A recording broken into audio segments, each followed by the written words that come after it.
Okay, hello everyone, welcome back to another FSD beta video. Today I have a special guest, Chuck, sitting here with me. Hey everybody, it's Chuck Cook. How you doing? I'm in Calgary. Yeah, he's in Calgary. I shot him a message on Twitter and he shot me a DM, so here we are. Yeah, I'm going to try to meet up with as many people as I can today. Obviously, I'm here for an aviation work conference, so it's not Tesla related. There is no Giga Alberta coming that I'm aware of, so please don't read anything into that. Yeah, one day. One day. One day in the future, yeah. Yeah, so I'm excited to drive. You know, I've done drives, of course, in Germany with Tobias and a few others in Germany, and now in Canada this is my first drive up here, you know, so it should be the same, but who knows, maybe we'll see something different. Alright, so this is just weird stuff in the parking lot. Yeah, but the creep line there looks the same. That looks the same, and we are on 4.3, and 11.4.4 was released this morning and downloaded to my car, but of course I'm here, not there, so that's why we're not testing that version. Yeah, so I'm still on 4.3 unfortunately, but hopefully we'll get it soon.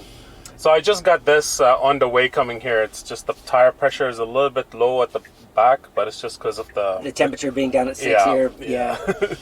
Yeah. Those alerts though are really good because I got one not too long ago, and it in fact was a very slow leak due to a screw in my tire that was just doing a slow leak. So don't ignore them because you never know, it might be an actual leak. No, for sure. Yeah. So have you been here like how many days so far? I got here yesterday afternoon. So nice. And you know, it's a long flight from Florida to get up here, so I had to come via Dallas, and then Dallas up here, and I'll be here through Friday morning early morning flight back home. And but in reading the 11.4.4 release notes, there's a lot of interesting things.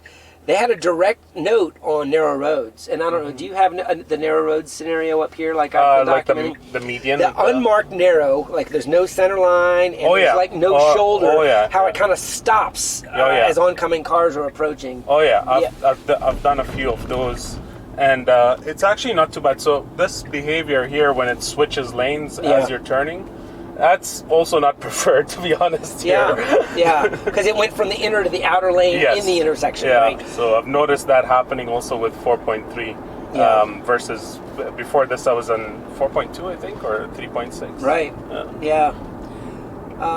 It's not the end of the world, but it's not a good behavior though. It's a bad habit. Here's the merge scenario here, no blinker, and it just kind of jumps over, right? There's a lot of debate about, are you supposed to use a blinker in that scenario? To me, it just is common sense to help the human drivers around you know your intent, right? And sometimes that blinker will get you a gap that might not present itself. You know, so to me, it just feels logical. No, for sure. I don't know if you've noticed, we've got a lot of yields and merge signs over here. There's the merge again. It's just ooh, and here we go. And actually, it was going to jump into that shoulder there, wasn't it? So it didn't honor the white line. Oh, that's weird. I didn't get the, leave a voice note. The prompt on that one. Sometimes you don't get those, actually. How far are you from destination? We're very close. We should be... So I heard there's a distance to destination that it doesn't give you that prompt. I don't know how it would be measured, maybe as the crow flies over there. Like if you're within a certain distance from your destination, it maybe assumes you're disengaging because you're at your destination and not prompting you. Something to keep an eye on, maybe. The new 4.4 actually, some people are saying that if you signal now, it actually merges properly. Right. Versus right now, you can't really do that. But still, there's no actual message saying that you are merging, and it does it by itself. So it's still not getting there. Yeah. Hopefully soon. Yeah.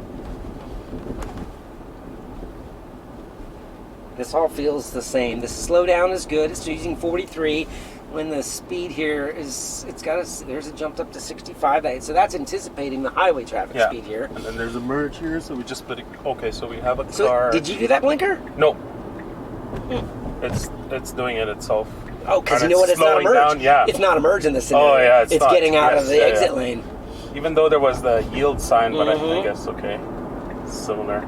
Now, like you said when we spoke on the Spaces once, I asked you what do you think was the biggest thing that you see coming up in 4.3. You were like lane selection. So I do actually see that. happening. Yeah. Like you've seen how like it's slowed down completely, really wants to make that turn, wants to catch that next destination. I actually do feel that. And coming from 3.6, it was really terrible, to be honest. I don't know. I heard other people, like in other places, they were happy with it. But for me, it was very, very bad. But right now, it's actually pretty good. It's getting better. I don't feel like... When you think about the complexity of developing these neural networks, especially if they're trying to get towards version 12 end-to-end here in the next few releases, right? Yeah. It's probably hard for us to even understand how to build a neural network, deploy it, and then expect that neural network to do exactly what we want to do as if it was a heuristic code change. Yeah. So it's going to just do things better. Like in the release notes for this version 4.4 that I was reading early this morning, there were some comments on the improved decision making on short-term lane changes and how it was going to assess the traffic that it needed to merge into better. So like, I don't know if you ever noticed, if you got to take a right here at the stop sign, getting over at a certain point just before you do it is important. And if there's a stack of cars there, it needs to think ahead a little bit more. Otherwise, when it gets to the turn, its only option is to go straight and force the reroute. So it acted like it was trying to avoid the reroutes by thinking about how to get into that lane better, and that going along with lane changes is, I think, important because you can say, oh, a reroute's no big deal, but I'm like, yeah, but that's not, it can get itself into a bind. And I filmed something going to that meetup at the new Jacksonville Tesla Service Center, to where it was almost an intervention-free drive, except for it missed a turn, forced a reroute, and forced itself into a U-turn that it couldn't do. Have you ever seen U-turns here? We within residential neighborhoods like here, but not actually in like on a highway, like an intersection. like an official U-turn. Yeah, we don't have a lot of those here. Just point us back here. Let me just. Okay. Take a different route, or is that the route you want? Let's see. Is that back on the highway? Yeah, that'll be good. Yeah. So. The other thing was with the 30-kilometer speed zone, like this one coming up over here, those are hard for it to detect. Now, it does actually catch it. Like, let's see now. No, it didn't. But in previous that sign had a little bit more wording on it. It wasn't just a speed limit sign by itself. I think it said maximum above it. It says 30, and then it says there's a specific time and all that stuff. Yeah, so that's just like school zones with a time limit, I don't think it can read those. If the map data does have an underlying layer, maybe it could understand that layer, but I don't think it knows how to. But also going back to your point on like getting better in general and stuff like that. Okay, this slowdown was not really required. But I actually feel like with the training videos being uploaded to each version, you can sense that someone was driving in this area and it's doing the same kind of maneuver and driving behavior. Like you can sense that that feedback has been given. So there's another theory on that, and Green the Only has talked about it, and I'm convinced it's probably happened for me locally too. I think there's multiple layers of mapping that we just don't understand. There's probably a Google layer. There's probably an OpenStreet layer that's got some metadata attached to it with lane selection and things like that. See how it handles this oncoming car here. Just with a slow... That was good. That was a good interaction, actually. But I also think there is a local on your car heat map of some sort where it knows what you do in the areas. And somehow that is in there. And I say that because there's this intersection out of my turn to where I go wide because there's a pothole that if it goes too close, it hits. It has figured out my trajectory. Go away from it. Wow. And I don't think it's seeing the pothole. I think it's using like my heat map of where I always drive and adding it as a local layer to my car. Yeah. And I think that local layer is probably reset every time we get one of these big updates because it feels like it goes away for a little while, but then it slowly starts coming back. Yeah. So if you were to draw like a spaghetti heat map diagram of everywhere my car drives, I think that's somehow stored in here. It stores, but maybe not uploaded to the mothership. No, I've noticed like a small improvement, like in situations like this, like getting into a street and then immediately changing a lane and going further away. It used to never do that, and then come version, I think it was probably in 10.69.4 or something like that. It instantly started doing that, and I was like, "Oh, here we go." Let's see it's seasoned. Is it going to do it?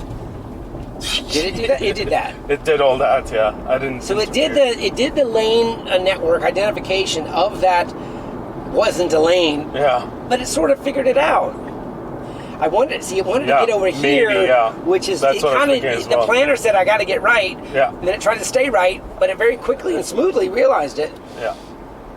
It didn't. Yeah. It almost doesn't see like those lane ending situations a little bit. It's gotta need a little bit more foresight. But I'm sure the hardware is there, but it's just software capability, I think, just to improve that. Here we got a bus. So this is a very let's see what it does. Very sticky situation. Let's see what it does. Is that you accelerating? No, it's okay. No, so I'm not doing anything. Yeah. And it's not going to use the blinker. No, it's not going to use it. But it did. That was good though. It did it. It used acceleration. Yeah. Did it?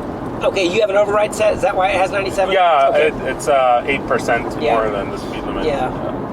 You kind of need it with the driving behavior. Yeah, when I'm recording FSD videos, I don't put an override, but when I drive personally, I do. Yeah. I'm just, there's a lot of people that comment about, you can't use an override because the car will never be able to do that on its own. So but I talk about it a lot because honestly, the actual speed limit in some scenarios is unsafe, especially with high-speed traffic. I can't really film like that with just zero, to be honest, because just getting into the highway, like those situations, it's very hard to get by then. Yeah.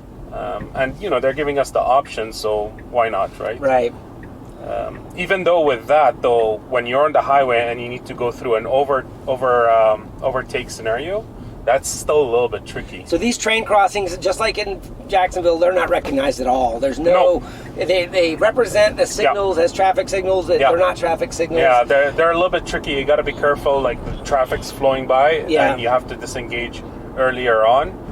Like that situation, they were kind of driving by, so I let it do it. Yeah. But and this is another situation where you see the red lights kind of interfering. Look at this. It didn't mark it as blue. You overrode that one, right? Yeah, just now. Yeah.